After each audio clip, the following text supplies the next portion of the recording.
반대되는 태도를 보일 때, 또한 그 말을 할 때는 때로 옛날에 우리 어머님 권사님 같은 분들을 보면 사탄아 물러가라 라고까지 그런 이야기를 하곤 합니다.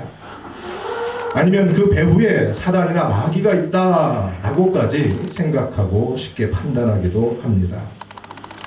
그런데 실상은 자기의 의지와 판단으로 그 말을 한 사람에게 대하여 사탄을 운운할 때에 아마 듣는 사람은 많이 기분이 나쁠 줄로 압니다. 이와 같이 우리가 즐겨 사용하는 이 영적 싸움이라는 오늘 이 단어의 근원이 실상 오늘 이 본문의 말씀을 통해서 기록되어 있지 않습니까?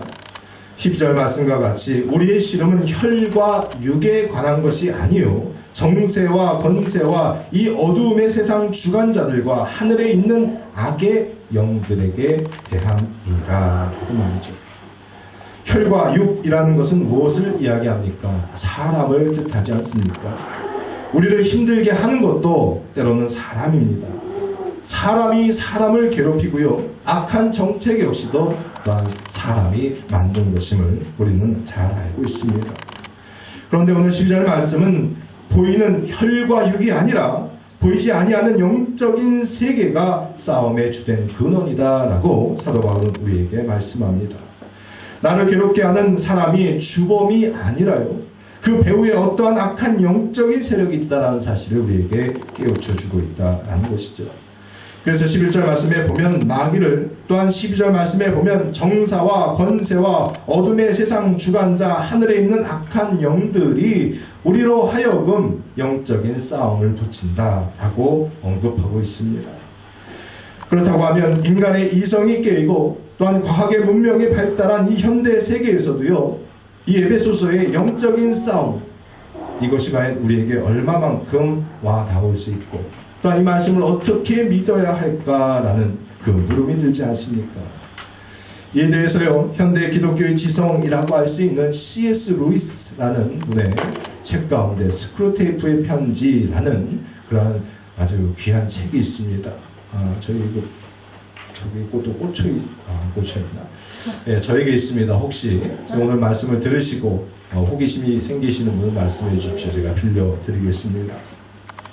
이 스크루테이프의 편지라는 이 글 가운데 보면은 이 책 안의 내용은요, 고참 악마가 신참 악마에게 어떻게 하면 한 사람을 사단의 앞잡이로 또한 그들의 전략과 계략으로 쓰러뜨릴 수 있는 것인가 라는 그러한 이야기 형식의 우화가 바로 스크루테이프의 편지라는 글입니다.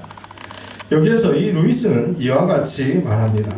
악마에 대해 생각할 때 우리 인류가 빠지기 쉬운 두 가지 오류가 있습니다. 그 내용은 서로 정반대이지만 심각하기는 한 가지입니다.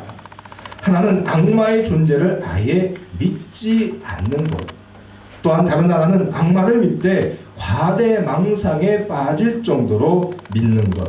이 두 가지로 인해서 사단과 악마는 기뻐하고 즐겨합니다 라고 쓰여져 있습니다. 그렇습니다. 우리가 악한 영의 존재를 아예 믿지 아니하는 것도 위험하고요, 그것에 너무 빠져있는 것 역시도 위험함을 C.S. 루이스는 또한 이 책을 통해서 언급하고 가르치고 있다는 것입니다. 저는 이 이야기가 능히 타당하다 생각합니다. 그래서 오늘 본문의 말씀과 같이 하나님의 전신 갑주를 내가 능히 취하여 잘 준비해서 입고 있지 아니하면 반드시 영적인 싸움에 있어서 우리가 넘어질 수밖에 없다라는 사실을 또한 우리가 깨닫기를 원합니다. 그래서 먼저 이 빠지기 쉬운 두 가지의 오류를 우리가 다시 한번 되짚어보고요, 깨달을 바를 함께 나눌 수 있기를 간절히 축원합니다. 그 첫째로는요, 무엇인가 하면 영적인 싸움을 아까 말씀드린 것과 같이 간과하거나 또한 없다라고 여기는 오류에 대해서 좀 살펴보자 하는 겁니다. 사탄의 전략 가운데 하나는 사단이 존재하지 않는 것처럼 믿게 하는 것이 또한 사단의 전략 가운데 하나입니다. 악을 행하는 것은 전적으로 인간이고 또한 인간 집단이다 라고 생각하게 만드는 것, 또한 그것이 사단의 계략이다 라는 겁니다. 아까도 말씀드렸지만 물론 맞습니다. 세상의 악한 정책도 사람이 만든 것이고 그 정책에 인해서 피해를 입고 고통을 당하기도 합니다. 그런데 여기에는 바로 인간의 교만함이 숨겨져 있다는 사실이죠. 사단의 대표적인 습성 두 가지가 있다라고 한다면 이사야의 말씀에 있고 계시록의 말씀에 있습니다만, 이사야에서는 바로 사단이 계명성과 같이 높고 높은 주제이신 여호와 하나님과 대등한 위치에 올라가려고 하다가 그 교만함으로 인해서 하늘로부터 땅에 떨어진 존재로 묘사하고 있지 않습니까? 계시록 말씀을 통해서 보면은 바로 이 사단은 참소하는 자, 고발하는 자, 이렇게 기록되어 있습니다. 어느 습성과 어느 태도이든지 간에 사단은 바로 그 교만함으로 말미암아 우리 인간의 또한 잘못된 판단을 교묘히 이끌고요, 또한 우리가 하나님을 모른다라고 주장하게끔 만든다라는 사실입니다. 대표적으로 우리가 사도 베드로를 들 수 있습니다. 예수 그리스도께서 가이사랴 빌립보에서 너희는 나를 누구라 하느냐라고 제자들에게 물었을 때에 베드로는 무엇이라고 대답합니까? 주는 그리스도시요 살아계신 하나님의 아들이십니다. 그랬더니 예수님께서 그 얘기를 딱 듣고 나서 무릎을 탁 치시더니요, 야, 이것을 알게 한 것은 혈과 육이 아니요, 그건 너희 부모나 형제가 알게 한 것이 아니요, 오직 하늘에 계신 너희 하나님께서 이것을 알게 하셨도다 라고 하며 엄청난 칭찬을 합니다. 그래서 예수님께서는 비로소 이제야 자신이 고난을 받고 십자가에 달려 죽으신 뒤에 사흘 만에 부활할 것을 말할 때가 되었다라는 확신을 가지고요, 첫 번째 순환의 예고를 말씀을 통해서 증거하십니다. 그런데 그 말을 들은 사도 베드로는요, 곧바로 무엇이라고 말합니까? 주여 그리 마옵소서, 이 일이 결코 주에게 미치지 아니하리이다 라고 말하지 않습니까? 마태복음 16장 22절 말씀입니다. 그러자 바로 그 다음 절에서 예수님께서 무엇이라고 베드로에게 말합니까? 사단아 내 뒤로 물러가라, 너는 나를 넘어지게 하는 자로다. 내가 하나님의 일을 생각지 아니하고 도리어 사람의 일을 생각하는도다 라고 말하며 호통을 치십니다. 그리스도 예수께서 이 땅에 오신 분명한 이유는 자신을 십자가의 대속의 제물로 드려서 자신의 희생으로 말미암아 그리스도 예수의 보혈의 피로 말미암아 온 인류가 이날 이때까지 구원받지 못하고 온전한 죄로 깨끗함 얻지 못하는 것을 일순간에 단호히 처리하고자, 그 은혜를 허락하시고자 베풀고자 이 땅에 오셨다라는 겁니다. 하나님의 미랄이 땅에 떨어져 썩지 아니하면 많은 열매를 맺을 수 없나니 바로 그 미랄이 되기 위해서, 희생하기 위해서 이 땅에 오셨다라는 겁니다. 그런데 그리스도 예수의 희생을 막으면 어떻게 되는 겁니까? 우리에게 진정한 구원의 복이, 구원의 은혜가 다가올 수 없었기 때문입니다. 그것은 교묘히 사단이 베드로의 마음에 들어와서 그리스도 예수를 또한 그의 희생을 막으려고 했던 또한 다른 생각이었다는 것이죠. 실상은요, 베드로의 입장에서는 얼마나 억울했겠습니까? 자기 입술로 고백하였는데 순간 그리스도 예수께서 바요나 시모나, 내가 말한 이 고백은 혈과 육으로 한 것이 아니오 하나님께서 너에게 그 말을 주사 이와 같이 말하게 하였다 칭찬해 놓고, 좀 있다 시간이 지나고 나서는 사단아 물러가라 라고까지 했으니 그 베드로의 입장과 그 마음이 어떠했겠느냐 하는 겁니다.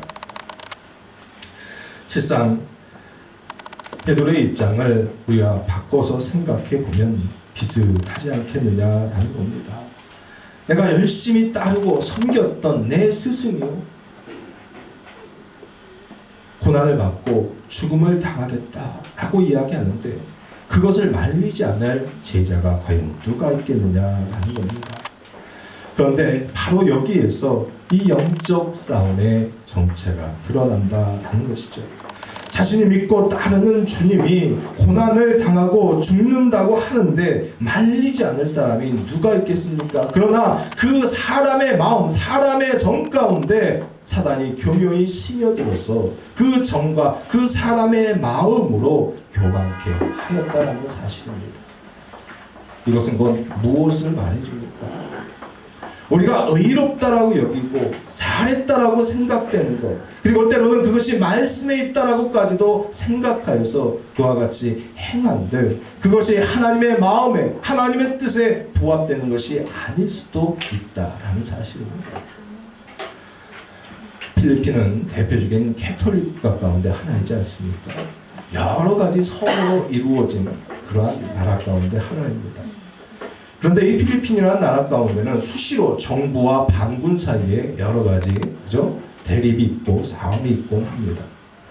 그런데 이 대립과 이 싸움 속에서요, 하루는 반군의 지도자가 한 섬으로 도망을 칩니다. 이 도망을 친 이 반군 지도자를 잡기 위해서 정부군에서 그 섬으로 군대를 파견합니다. 그리고 파견한 지휘관이 그 섬의 족장을 만납니다. 반군의 지휘자가 당신의 섬에 스며들어서 숨어들어서 그곳에 숨어있다는 정보를 내가 입수했어. 분명히 단언컨대 당신들 그 숨어있는 그 반군의 지도자를 우리에게 내놓지 아니하면 이 섬을 완전히 불바다로 만들고 당신들의 모든 족속을 다 멸하겠어 라고 이렇게 협박을 합니다. 추장은 그 순간부터 그 스며든 그리고 자신이 누군지 몰라서 숨겨주었던 반군의 지도자를 어찌 해야 될까라고 고민하기 시작합니다.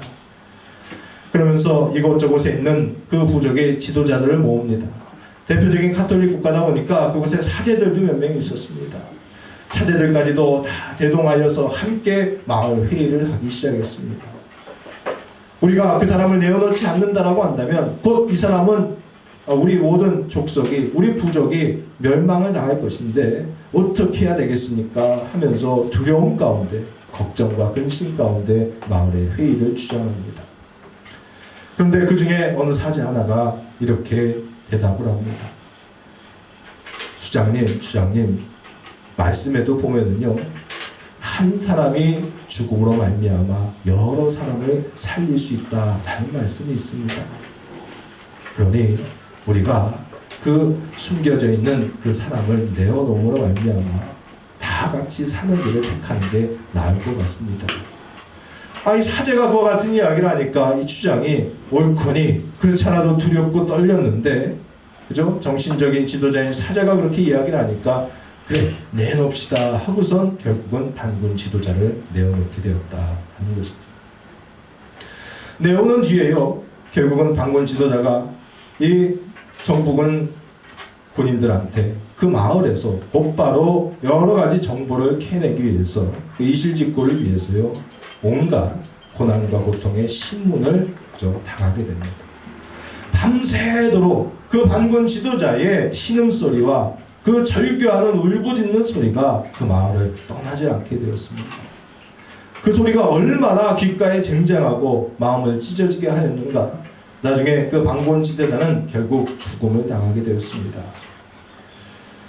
나중에 모든 정보군이 철수하고 난 뒤에 그 반군 지도자의 그 절규했던 그 소리가 그 마을을 밤마다 찾아오는 겁니다. 그래서 마을 사람들마다 곳곳에서 내가 그 사람의 절규했던 그 소리와 부르짖었던 그 소리 때문에 잠을 이루지 못하겠어. 그 안타깝고 절규했던 그 목소리 때문에 내 마음이 찢어지는 듯하고 하면서 추장을 향해서 여러 가지로 항소를 하고 고통을 호소하기 시작했습니다. 그러던 어느 날 이 추장이 하룻밤 잠을 자는데요, 꿈속에서 하나님께서 나타나셨다고 합니다. 그때 그래서 하나님을 향해서 하나님, 당신의 지도자인 사제의 말대로 그 말씀에 있다라고 그 사람이 이야기하여서 한 사람을, 그 지도자를 정부군에게 내어줬는데 밤마다 그 사람의 절규와 울부짖는 소리로 인해서 저와 마을 사람들이 잠을 잘 수가 없습니다. 이렇게 하나님 앞에 고백을 하고 문제 해결을 위해서 요청을 했더니 하나님께서 이렇게 말을 했다고 합니다.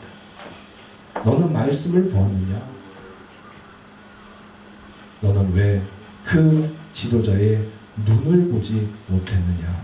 라고 대답을 하시다. 한 사람이 죽음으로 많은 사람이 구원을 얻는다. 그래요. 비슷한 성경의 말이 있습니다. 아까도 인용한 하나의 밀이 땅에 떨어져 썩지 아니하면 이라는 그 말씀도 있고요. 사도 바울이 한 사람이 말씀에 순복하고 순종함으로 또한 의로운 많은 사람을 살릴 수 있다라는 사도 바울의 여러 믿음의 고백들도 있습니다. 그러나 정작 그 상황과 그 자리에서 어떤 하나님의 말씀을 붙들고 내가 그 자리와 그 상황을 타개하고 극복해야 될 것인지 그 지혜가 우리에게 없다라고 한다면 우리가 아무리 말씀을 들어도 배워도 소용이 없다라는 겁니다. 그 사람의 절규하는 부르짖음과 그 두려워하는 눈동자를 추장이 보고 그것을 분명히 느꼈다라고 한다면 그를 내어놓지 아니하였으리라라는 것이죠. 우리는 때로는 내가 잘 알지도 못하는 성경의 몇 구절 아는 말씀을 갖고요. 그것을 내 잣대로 삼아가지고 내 신앙의 잣대, 내 인생의 잣대로 삼아갖고요. 사람들을 판단하고 사람들을 저울질할 때가 얼마나 많이 있습니까? 때로는 하나님의 분명한 의지와 뜻이 어디 있는지도 모르고요. 주어들은 말씀 한 가지를 가지고 희생을 요구하고 고통의 자리로 남을 이끌거나 스스로 나아갈 때가 얼마나 많이 있느냐라는 것이죠.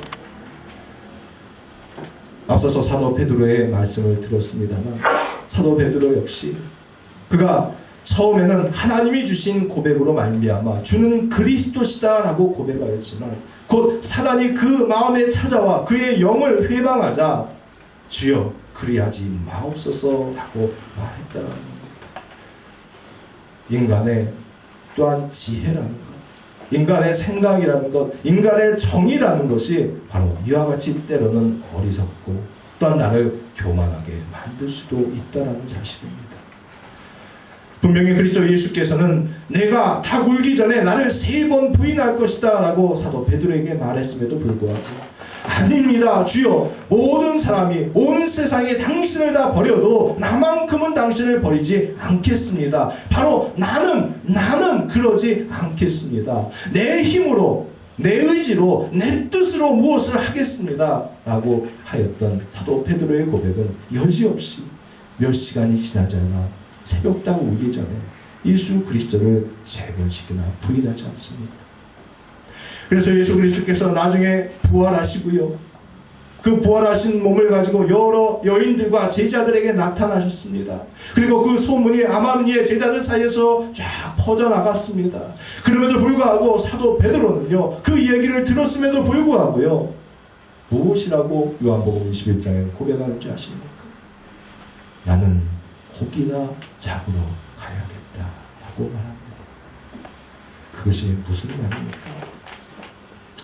내가 아무리 내 뜻과 내 의지로 내 감정으로 주를 섬겨보려고 하였지만 그것이 결코 헛된 일이었음을 깨닫게 되었다. 이제는 내 의지와 내 뜻으로 섬기는 것 관둘렸다.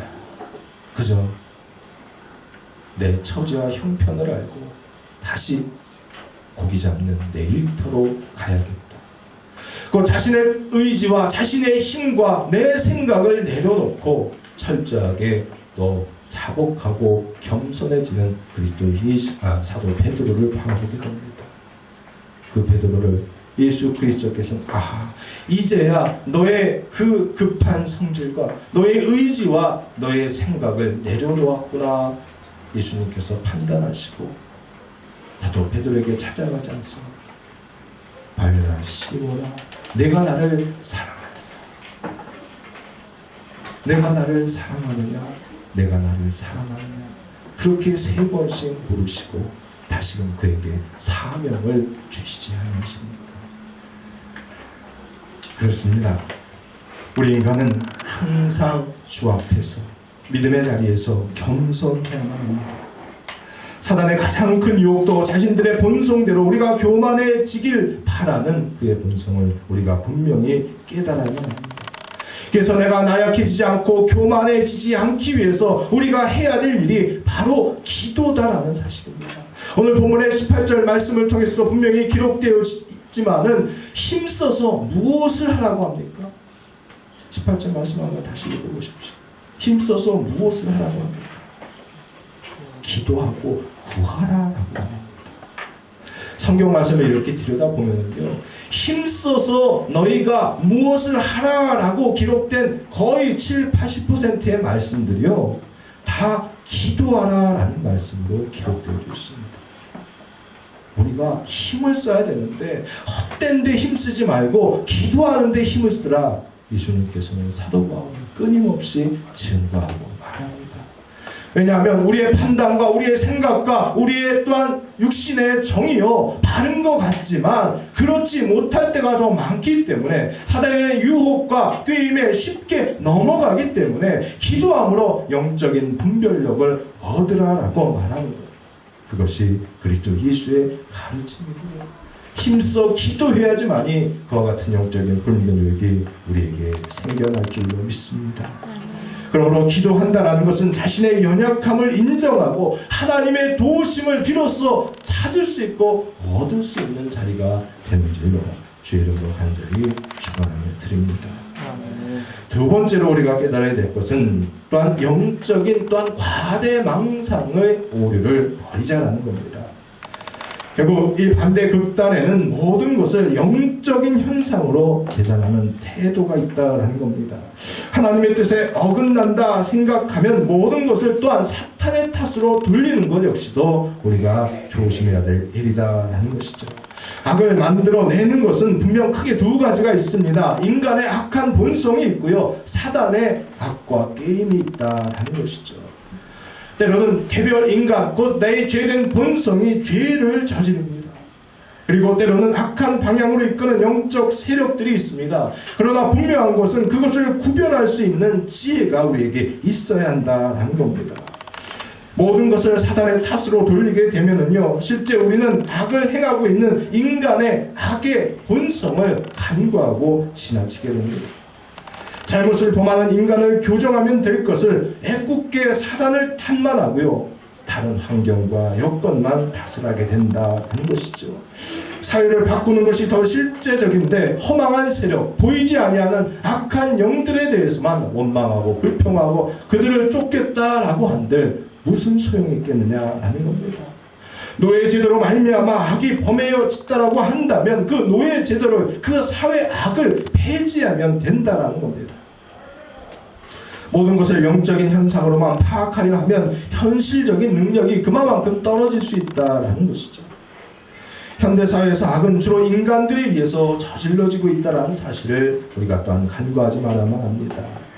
사단처럼 또한 그래서 시대의 변화에 민감한 존재가 없다라고 이야기하지 않습니까? 지금도 사단은 이제 과학시대에 맞는 옷을 입고요, 인간을 잘못된 길로 이끌어가고 있습니다. 과학이 최고다, 우리 인간의 지성과 이성과 합리적인 모든 생각이 최고다라고 이끌고 우리를 헛수고로 이끌어 갈 적이 많이 있다라는 겁니다. 영적인 과대망상의 그 일반적인 대표적인 그러한 이해가 무엇입니까? 자신의 중심과 내 잘못을 보지 못하고 자꾸 남의 탓을 하게 하고 원망하게 하고 핑계를 찾게 되는 것이 영적인 과대망상의 일반적인 예다라는 것이죠. 출애굽 당시에 하나님은 분명히 모세에게 말씀하십니다. 이스라엘 백성을 약속의 땅으로 이끌어 가겠다. 그리고 그 일을 감당할 능력을 너에게 주겠다라고 말씀합니다. 출애굽기 3장 10절 말씀에 보면 하나님이 가라사대 내가 정녕 너와 함께 있으리라. 내가 백성을 애굽에서 인도하여 낸 후에 너희가 이 산에서 하나님을 섬기리니 이것이 내가 너를 보낸 증거니라. 무엇인지 분별하도록 하라. 날마다 여러분 기도하십시오. 내가 온전한 영적인 분별력을 갖게 하여 주옵소서. 내가 사람의 입으로, 사람의 정으로, 내 생각으로, 내 의지로 판단치 않게 하여 주옵소서. 오직 하나님의 선하고 기뻐하시고 온전하신 뜻이 무엇인지 말씀을 통해서 깨닫게 하여 주옵소서. 그 깨닫는 영을 우리에게 허락하여 주옵소서. 기도할 수 있는 저와 여러분이 되시기를 간절히 축원합니다. 마지막 세 번째는 우리가 오늘 이 본문의 말씀에 기록되어져 있는 바로 영적인 전신갑주를 취하여야 될 줄로 믿습니다. 먼저 진리의 허리띠로 무장하라 사도 바울은 가르칩니다. 진리의 허리띠란 무엇입니까? 허리띠에는 창과 활과 검 등 여러 무기들을 장착하는 데 필요한 것이 바로 당시 로마 군사의 진리의 허리띠와 같은 허리띠의 모양이었습니다. 허리띠를 질끈 또 묶어야지 우리가 힘을 발휘할 수 있는 바와 같습니다. 이것은 결국 무엇입니까? 예수 그리스도를 아는 진리, 우리의 목표와 가는 길, 행하는 방식이 옳다라는 그 확신을 너희가 가지라라는 그 말씀을 하고 있습니다. 진리를 알 때 그 진리가 너희를 온전히 자유케 할 수 있을 정도로 그 진리의 말씀 안에 굳건히 서라. 그래야지만이 너희가 믿음의 자리에서 악한 영과 또한 영적인 싸움에서 이길 수 있다는 것입니다. 두 번째로 의의 흉배는 무엇입니까? 신장이 결국 가장 중요하다라는 이야기인데요. 이것은 곧 하나님으로부터 내가 의롭다 하심을 얻었다. 이 구원의 확신으로부터 너희가 바르게 서 있어라 라는 사실을 우리에게 가르쳐주고 있습니다. 이 확신이 흔들리면 우리가 수시로 무너질 수 있기 때문입니다.